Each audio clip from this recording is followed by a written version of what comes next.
out in front of me. What can I say? It must be my lucky day, 'cause I'm on my way. Yeah, I'm really on my way.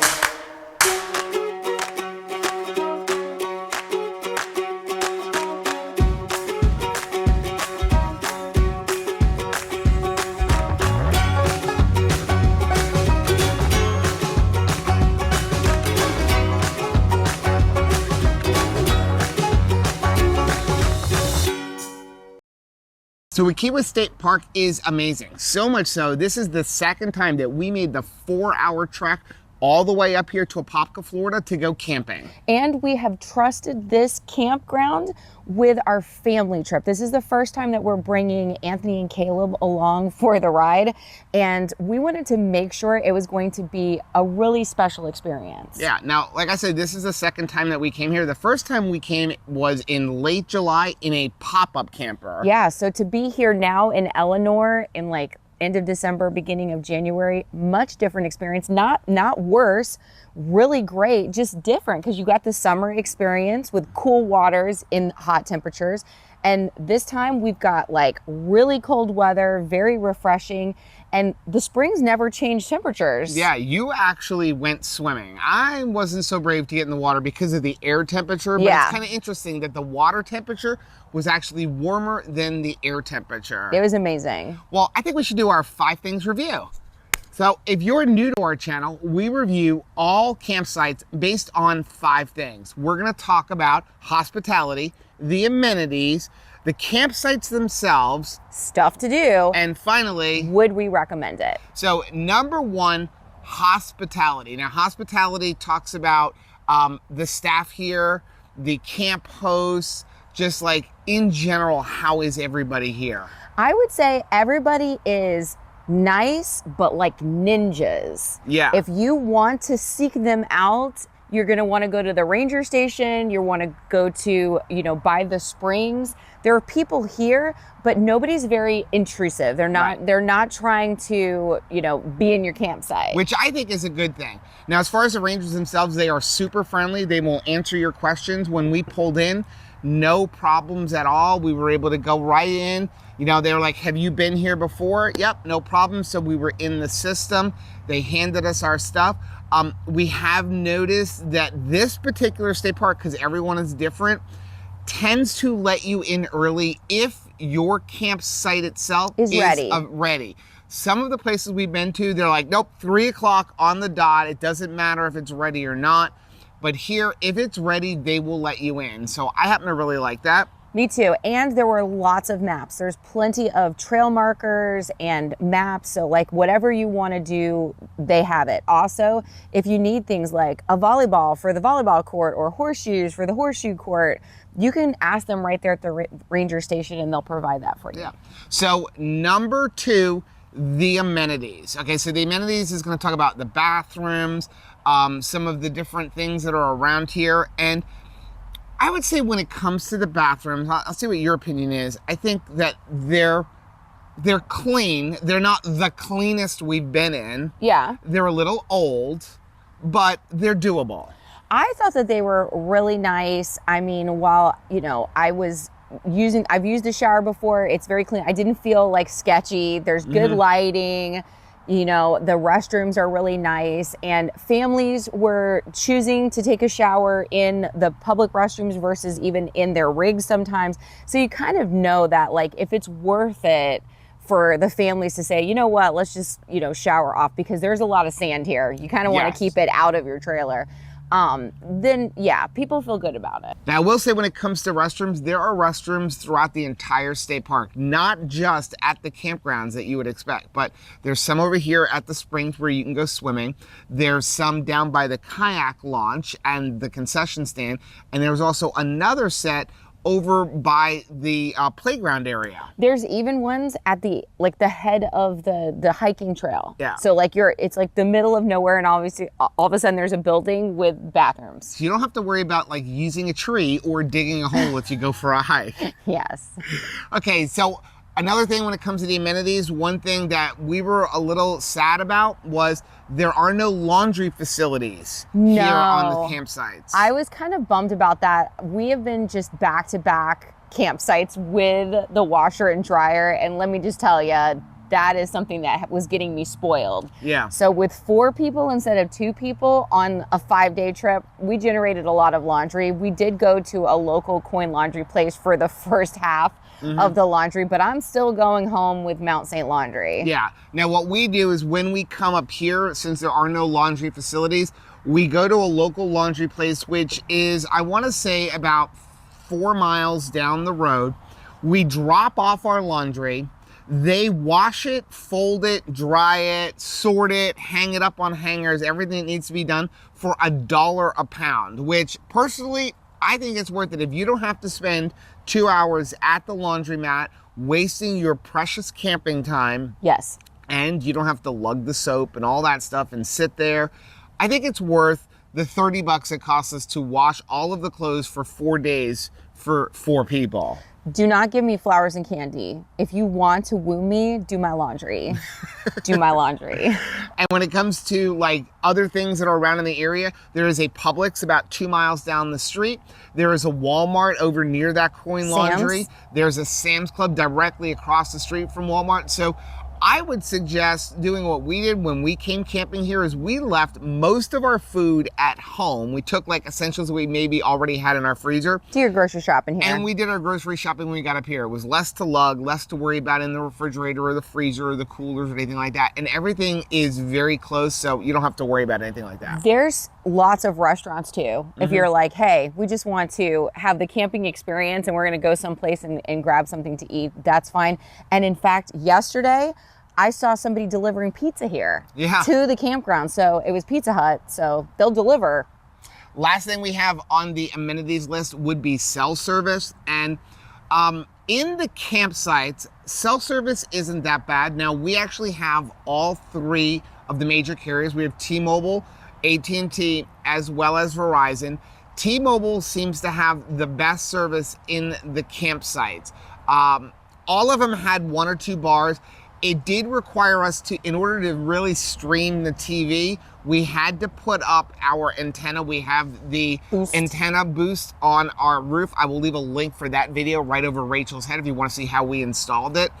But it was possible with all of them, but T-Mobile seemed to have the best. Now, when you come down here to the watering hole at the entrance to the park, there's nothing. I mean, like 0 bars on all 3 carriers. But especially on a family trip like this, I was cool with that. Yeah. Like, it was really good. So we brought board games and lots of card games. We even brought, Nerf type of things.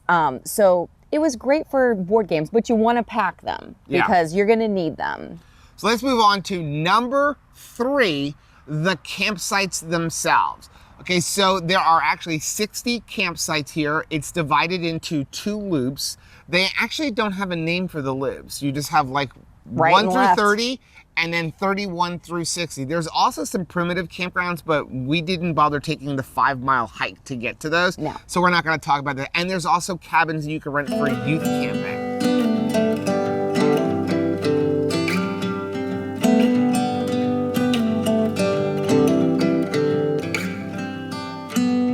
The sound of the party trunk dropping, the crackle of campfire we're popping. No phones, just half glasses. Living our best captions. Steven making us laugh with his laughing. All the girls wearing all the guys' jackets. We live in that Friday. We all went to see Coldplay. Oh, isn't it nice? Yeah, soaking in life for free. Oh, sparks drifting high.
say I'll see you again when I see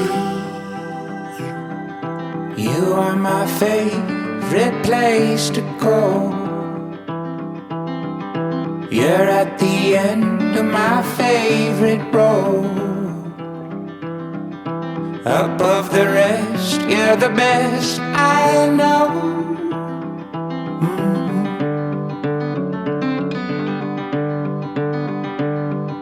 You are my favorite shade of rose, a flower bed on my favorite stones. I love the ground where your roots have grown. You're my favorite place.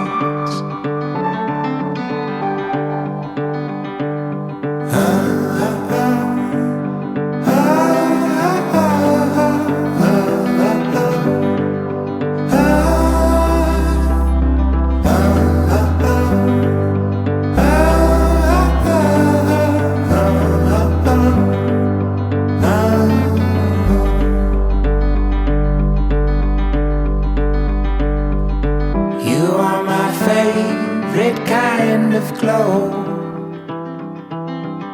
You radiate my favorite tone.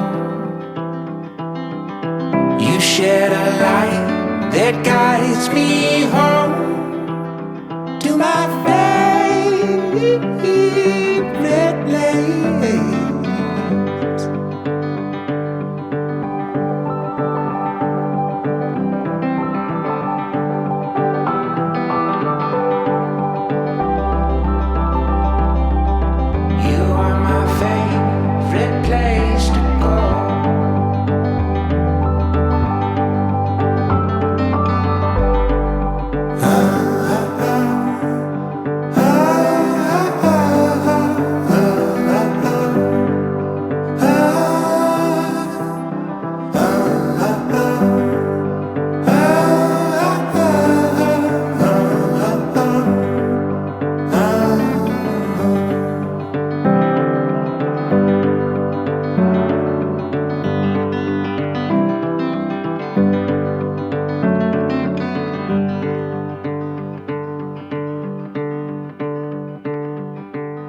The campsites themselves, I happen to like them. So now again, we have two different loops, 1 through 30 and 31 through 60. We've stayed in both. We've stayed in both. The first time we came here was in the pop-up, and we stayed in number 45, which I personally think is one of the best, but not the best. Yeah. Well, I thought it was really, really awesome, but it was, especially coming in the summer, it was damp. Yes. And you have lots of trees and not a lot of sun. So one of the challenges when we were on that side is if you had wet clothes from the springs that you want to like, hey, I'm going to hang them outside. No drying them. They're not drying. Yeah. And I don't even think they would dry right now. So let's talk about the difference between 1 through 30 and 31 through 60. So 1 through 30, there is not as much foliage over the top of you.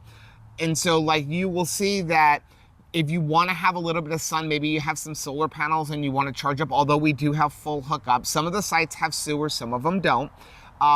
There's not a lot of trees over the top of you. It's not like being in a parking lot, but you don't have a tremendous amount of shade. All of your campsites have a little bit of area where you can get some sun if you want to bask in the sun.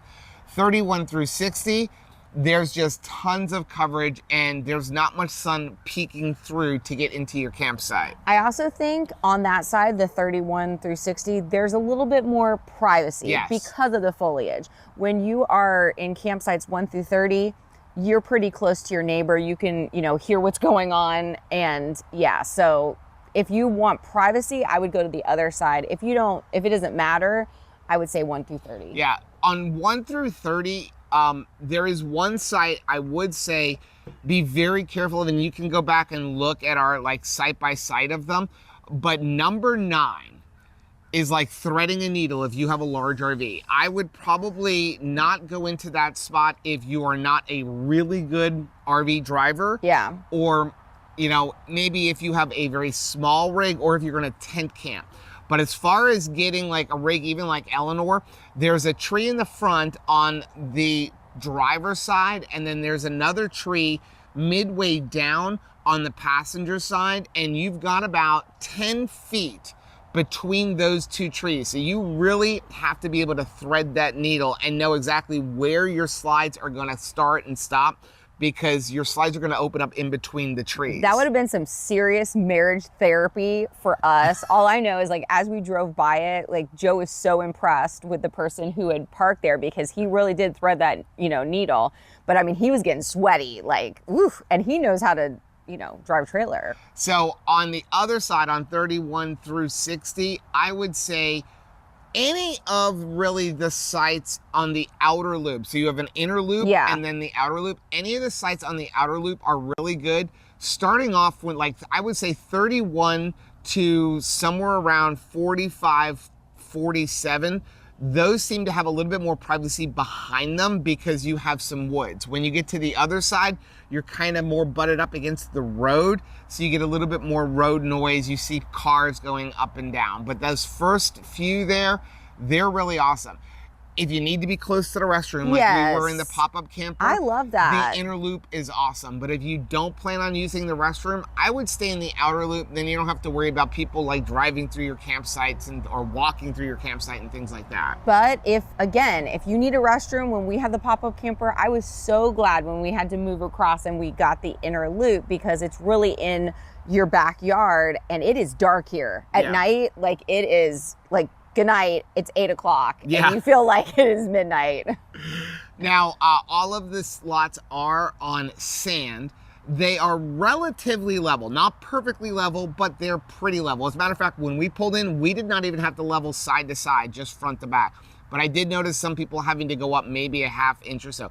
But it is very sandy here. Bring your broom, bring your stick vacuum, bring your outdoor carpet. Plan on that you're going to have sand in your trailer in a way that I do not see outside of a beach area. Mm-hmm. Outside of a beach area, I've never had this much like sand but I'm sweeping and vacuuming 3 times a day. With that being said, though, I still like camping here. I mean, we've been to places where we're on concrete pads. We've been places where we have gravel. Even though the sand is a pain, it is. I do like the campsites because of the way they're set up.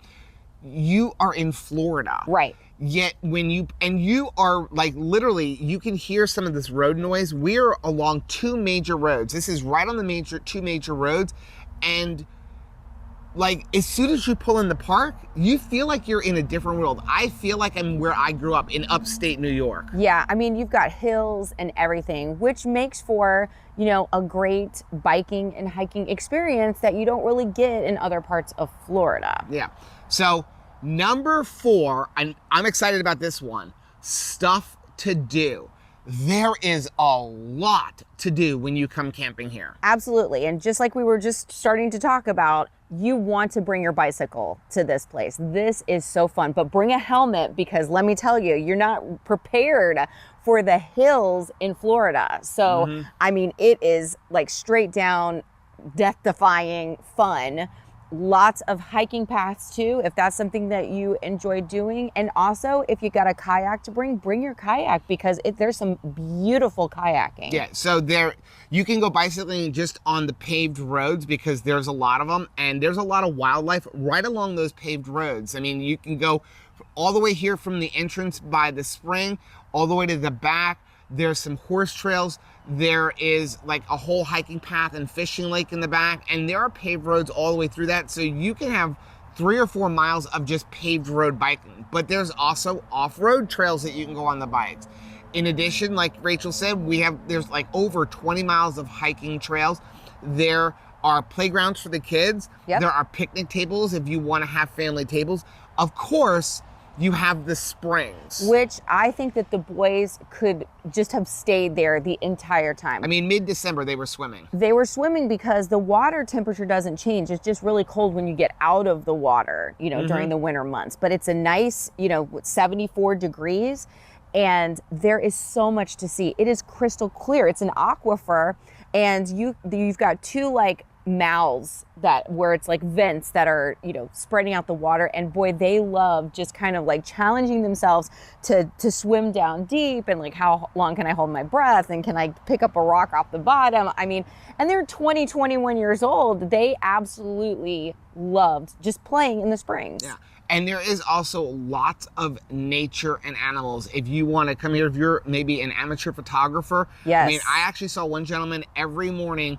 I would get up and I would go for a little drive or a little walk, and he was just walking up and down with a giant telephoto lens shooting nature. We've seen deer, raccoons, still haven't seen our bear. We really wanted to see our bears, but turkey, different breeds of squirrels, including a fox squirrel, which scared Anthony pretty badly. We've seen alligators when we went kayaking, so there's a lot to do. But here's the thing. When you leave the park, there is a lot in this area. There is a complete nature preserve where you can also go hunting. It's really the north end of here, but it takes about 25 minutes to get there. Yeah. You also have Kelly Park, which is a county park up here in Orange County, and they have tubing and stuff that you can go swimming. Unfortunately, it's COVID right now, so they have the swimming closed, but they do have tubing there. Well, and I know this isn't a camping thing, but we are only 30 minutes away from some outlet malls, and there's all kinds of shopping around. So if you just want to like go for the day and, you know, shop and just have some retail therapy and grab a coffee, it's super close. As a matter of fact, you're 30 minutes away from Universal Studios. So like, we're Universal pass holders. This is a great place if you want to maybe not be in the heart of Orlando. Yeah. You can come camping here and then drive just 30 minutes, go to Universal Studios, and then come back here and feel like you're in a different world again. Absolutely. A little bit further for Disney World, which is probably about another 20 minutes on, but it is doable. But there's some other state parks you might want to stay at if you wanted to go to Disney. Also, there is the Apopka Wildlife Drive-Thru. Yes. Which is only open on Fridays, Saturdays, and Sundays, and national holidays. But it is a long nature drive that has an audio tour where you can just drive through. It takes about 2 hours, and you can just kind of drive through the area and see all kinds of nature and have an audio tour of what's going on in the area. So you are not going to get bored here. No. This is a great place for little kids because they can really spread out and just have, you know, lots of fun. But there's also a lot of fun for teenagers, young adults, and retired people. Yeah, we were really worried the fact that we were bringing a 20 and an almost 21-year-old with us, and like, are they going to like enjoy themselves? They haven't been camping since they were, 8 years old? Yeah. And they really thoroughly enjoyed it. I mean, Anthony was constantly out just bike riding and hiking, and of course, lighting campfires. Right. Oh my goodness. And Caleb was just enjoying kind of sitting and relaxing in nature, being quiet, going rock hunting, and just seeing all of the different animals. So there really is a lot to do for all ages. Yeah. Okay, so finally, number 5, would we recommend it? Yes. I mean, we trusted this park to our family trip, and it did not disappoint. There was plenty to do, very clean facilities. We had a great time with our family, which was the whole purpose. Yeah. This is an awesome state park. It is about 3.5 hours, 4 hours towing an RV from our house, but it is one of our go-to parks. I mean, like I said, this is the second time we came here, and though there are lots of other state parks, I definitely envision us coming back here because we know what we're gonna get. Yeah. There's so many things to do. The people in the area are super nice. Oh, and by the way, I forgot to mention, if you need firewood, they do have firewood here. Yes. But we found a place right down the road, like on your way to the Walmart, that sells 20 pieces for just $10. It's a nursery, and the wood was awesome. So that's, again, another bonus that you can pick up a lot of things in this area. Yeah. But I would definitely recommend coming here. If you love Florida state parks, this is a must see. I agree. Well, that is going to be our review for Wekiwa State Park here in Apopka, Florida. Now, if you like seeing videos like this, do us a favor, please make sure you hit the like button on this video, and also make sure you subscribe to our channel. And don't forget to click the little bell icon, and that way every single time we upload a new video, you'll be alerted to it. Until next time, Happy camping!